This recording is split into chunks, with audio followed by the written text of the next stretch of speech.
founder of Forensics for Justice, Paul O'Sullivan, has filed an affidavit with the Zondo Commission. Let's bring Paul in and find out what's more you can tell us about this affidavit that you submitted. What sort of details are in there? What can we know?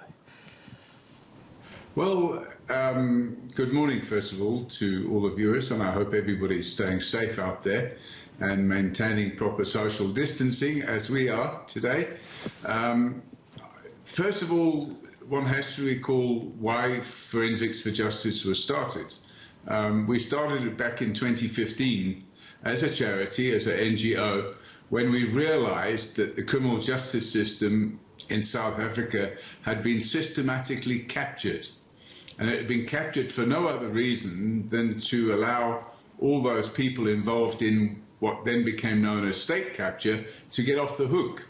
So I just thought, no, this is not right. We can't have a situation where the police and the prosecution service and the secret service, because it was including the secret service and crime intelligence, were all dancing to the tune of Jacob Zuma, when in fact massive crime waves were going on in the country and the police were either involved in the crime or they were just negligent in allowing the crime to continue. And if we allowed that situation to prevail, South Africa would have been on its knees by today. So we decided in 2015 to take on the captured criminal justice system, and the results of that are there in my affidavit, which is there for all to see.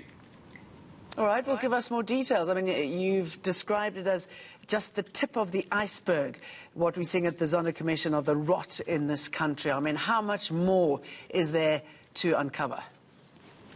Well, you see, the Zondo Commission only exists because the criminal justice system was captured.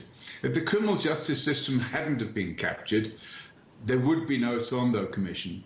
Because these people that were involved in crime, and I'm going back now a few years, but, you know, we're listening to it all coming out, about Prasa, about Transnet, about Eskom, about South African Airways, where in all of these state-owned entities, people near and dear to then-President Jacob Zuma were given positions which they were wholly unsuitable for, not qualified in any way, shape or form. I mean, who would give Africa's largest airline, what then was Africa's largest airline, to a primary school teacher to run? You know, it's just, it boggles the mind.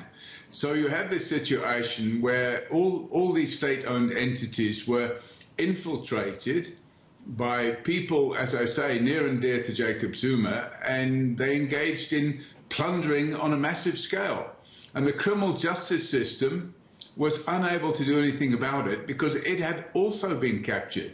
We have, for example, the head of Hawks in Gauteng pledging his allegiance to Jacob Zuma. Now, how can you have the head of a police organization pledging its allegiance to a crooked president?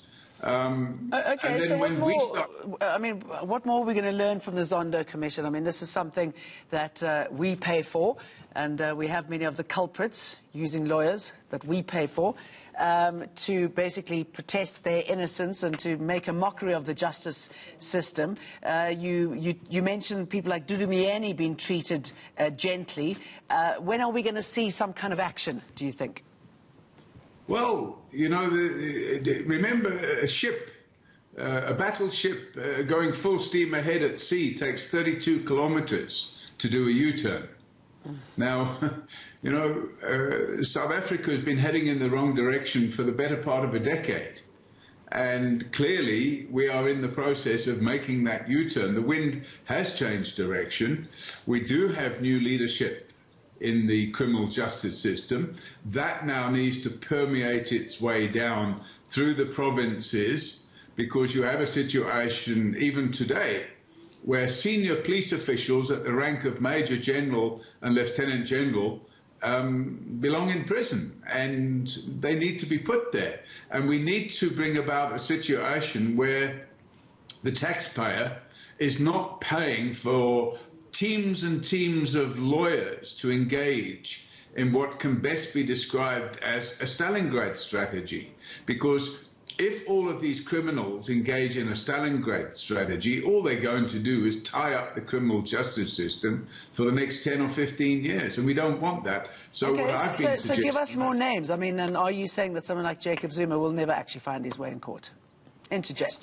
I think he'll find his way into court. I think that's a dead given, but whether he'll actually find his way into prison is another thing coming. I don't believe he will even serve a single day in prison. And the reason I state that is the man hasn't even appeared on trial yet for offences that were committed 20 years ago. So I think he has played the game. We, the taxpayer, are paying for him to play the game.